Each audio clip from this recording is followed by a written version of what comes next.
టీవీలు పగలగొట్టారు, కేకులు ముఖాలకు పూసుకున్నారు, మీమర్స్ పండగ చేసుకున్నారు.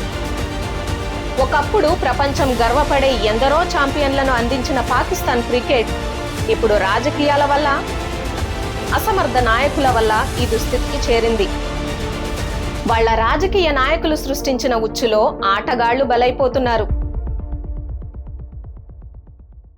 ఇండియా వర్సెస్ పాకిస్తాన్ గ్రౌండ్ లో మ్యాచ్ ముగిసింది. కానీ అసలైన కథ తర్వాతే మొదలైంది. T20 వరల్డ్ కప్ లో భారత్ చేతిలో పాకిస్తాన్ ఓటమి కేవలం ఒక ఓటమి కాదు, అదొక ఘోరమైన అవమానం, ఒక జాతీయ పరాభవం. ఈ ఒక్క ఓటమితో పాకిస్తాన్ లో వీధుల నుండి మొదలు పెడితే వాళ్ళ ఆర్మీ హెడ్ క్వార్టర్స్ వరకు రాజకీయ భూకంపం మొదలైంది. ఆటగా చూస్తే ఇది టీమిండియా ఆడిన అద్భుతమైన మ్యాచ్. మన వాళ్ళు ఎలాంటి ఒత్తిడి లేకుండా ప్రశాంతంగా ఒక ప్రొఫెషనల్ టీమ్ లా ఆడారు. కానీ పాకిస్తాన్ ఆటగాళ్లు మాత్రం ఒత్తిడికి చిత్తైపోయారు.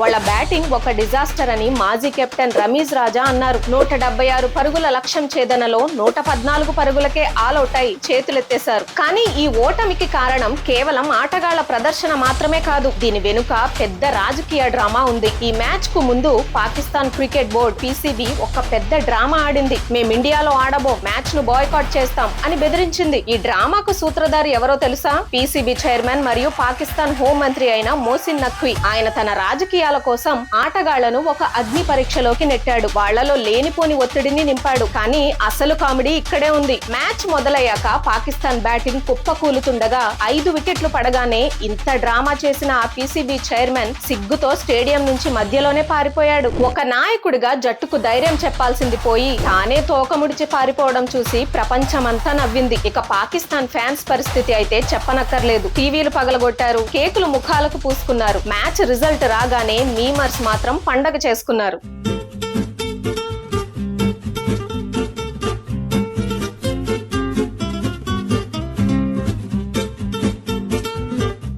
వాళ్ళు వదిలిన పంచ్లు ఎలా ఉన్నాయంటే పాకిస్తాన్ ఫ్యాన్స్ కి ఎక్కడ తలదాచుకోవాలో అర్థం కాలేదు. ఇకపోతే షోయబ్ అఖ్తర్ లాంటి వాళ్ళు క్రికెట్ గురించి ఏమీ తెలియని వాడికి PCB చైర్మన్ పదవి ఇవ్వడం అతి పెద్ద నేరం అని నఖ్వీని తిట్టిపోశారు. మొహమ్మద్ యూసఫ్ అయితే ఏకంగా బాబర్, షాహీన్, షాదాబ్ లాంటి సీనియర్లను పక్కన పెట్టండి, వాళ్ళ టైం అయిపోయింది అన్నారు. అన్నింటికంటే పెద్ద ట్విస్ట్ ఏంటంటే ఈ ఓటమి సెగ Pakistan army chief general Asim Munir కు తగిలింది. ఆయన PCB చైర్మన్ నఖ్వీపై తీవ్రమైన ఆగ్రహంతో ఉన్నారు.